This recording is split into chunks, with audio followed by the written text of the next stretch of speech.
वह कब्र देखो, यहीं रक्त रक्षक है। मेरा पेट घूम गया, सोचने के लिए इस आदमी ने शायद मेरी जान बचाई होगी। मैं चाहता हूं कि तुम कब्र के पास जाओ और धीरे धीरे दरवाजा खोलो। ब्लड कीपर निश्चित रूप से आप पर हमला करेगा।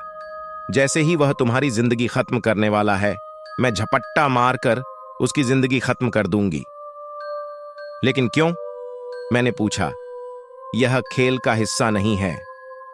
सही है, आपको क्यों के बारे में चिंता करने की आवश्यकता नहीं है। बस इतना जान लो कि यदि तुमने वैसा नहीं किया जैसा मैं कहता हूं, तो मैं स्वयं तुम्हें मार डालूंगा। अब आगे बढ़ो। उस आदमी ने सुरक्षा के लिए मुझे अपना लब्बादा दिया और मुझे पेड़ से धक्का दे दिया। मैं ब्लड कीपर का सामना करने का जोखिम नहीं लेना चाहता था, लेकिन मैं रनर के हाथों नष्ट भी नहीं होना चाहता था। मेरे मरने के डर ने मुझे भटकने से रोका। मैं फिर से एक पेड़ से दूसरे पेड़ तक दौड़ता रहा। अंततः अपनी मंजिल तक पहुंच गया। रक्तपात की दुर्गंध हवा में फैल रही थी, क्योंकि धावक मैदान पर नियंत्रण के लिए लड़ रहे थे। मेरी पीठ ठंडे बूढ़े पत्थर से दब गई, जिससे बचने की चाहत बढ़ गई। मुख्य सड़क पहुंच के भीतर थी, लेकिन विचार जल्दी ही शांत हो गया। मैं बहुत चिंतित था कि अंग्रेज मुझे पकड़ लेगा और अपनी कीमत ले लेगा। वह एक पेड़ पर चढ़ने और बिना आवाज किए मेरा वजन उठाने में सक्षम था। यह स्पष्ट था कि उसके पास पहाड़ियों पर बेतरतीब दौड़ के दौरान मुझे आश्चर्यचकित करने के लिए आवश्यक चपलता और चालाकी थी। मैंने हार की आह भरी, ये जानते हुए कि किसी न किसी तरह मैं शायद उस रात मर जाऊंगा।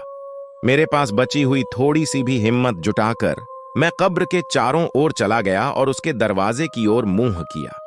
मेरे कांपते हाथ जंग लगे हैंडल तक पहुंचे और उसे अपनी ओर खींच लिया। इससे पहले कि उसकी कुंडी हिलती, दरवाजा अंदर से धक्का देकर खुल गया। बल ने मुझे गिरा दिया। मेरा सिर माफ न करने वाली जमीन से जुड़ गया। उसके बाद आए पल धुंधले ही रह जाते हैं। ब्लड कीपर मेरे ऊपर खड़ा था। उसका आधा शरीर छाया में था, दूसरा चांदनी में भीगा हुआ था। मेरे दौड़ते दिल से खून चुराने के लिए वहां मौत का एक दृश्य। मेरी आंखें बड़ी हो गई एक, और आकृति देखने के लिए खुलने से पहले एक पल के लिए थक गया और बंद हो गया। मैं स्तब्ध अवस्था में यह नहीं समझ सका कि कौन था, लेकिन एक ने दूसरे पर हमला कर दिया और उन्हें पूरी तरह से अपने वश में कर लिया। इस हाथापाई में शिकार ठंडी कब्रिस्तान की मिट्टी में आमने सामने गिरने से पहले घुटनों के बल गिर गया। जैसे ही विजेता को पता चला कि काम पूरा हो गया है, तो मांस से धातु के टकराने की परिचित ध्वनि हवा में गूंज उठी। मैंने प्रार्थना की कि यह रक्त रक्षक को टुकड़े टुकड़े किया जा रहा है, अन्यथा मैं एक मूर्ख था। अंततः बेहोशी छाने से पहले मेरी आंखें फिर से बंद हो गईं। अरे, क्या तुम ठीक हो? जैसे ही मैं पास आया, मैंने एक बूढ़े आदमी की आवाज सुनी। तुम ठीक हो? मैंने यह देखने के लिए अपनी आंखें खोलीं कि यह कौन है। मैदान का रखवाला मेरे चेहरे पर लालटेन रखकर मेरे ऊपर खड़ा था। क्या? कैसे? वे कहां हैं? कहां है कौन? उसने पूछा। आप नहीं समझे, मुझे मर जाना चाहिए। मैदान के रखवाले ने मुझे घूर कर देखा, भ्रमित हुआ, लेकिन फिर मुस्कुराया। चलो भी, तुम्हें यहां ठंड लग जाएगी।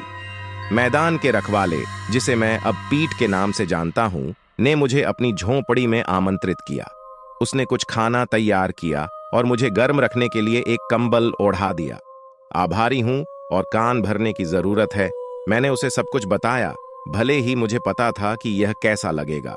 मैंने उन लोगों का उनके दिए गए शीर्षकों से वर्णन नहीं किया, लेकिन पीट को पता था कि मैं किसके बारे में बात कर रहा था। ऐसा लगता है जैसे आपका ब्लड कीपर के साथ झगड़ा हो गया हो। वह वही है। आप कैसे जानते हो? मुझे लगता है कि उनकी आत्मा 100 वर्षों से भी अधिक समय से इन मैदानों का दौरा कर रही है। उसकी आत्मा? अविश्वसनीय। यह सब भयावह था, कुछ ऐसा जो मैंने हमेशा सोचा था कि मैं प्रत्यक्ष रूप से अनुभव करना चाहता हूं। पीट और मैंने काफी देर तक बातें की। वह ब्लड लाइट्स और उनके कायरतापूर्ण कृत्यों के बारे में सब कुछ जानता था। जाहिर तौर पर वे एक परपीड़क पंथ थे जो 1800 के दशक में स्थानीय समुदाय को आतंकित करते हुए गठित हुआ था। प्रत्येक ब्लड लाइट दीक्षा अपने साथ और अधिक गायबियां लेकर आई। वे कब्रिस्तान का उपयोग अपनी पगडंडियों के लिए एक स्थान के रूप में करते थे। हर रात के अंत में हताहतों और बलिदानों को दफनाते थे। आखिर कब्रिस्तान में शवों की तलाश कौन करेगा? उनके भयावह खेल को रोकने से पहले 50 से अधिक आत्माएं ब्लड लाइट्स का शिकार बन गईं।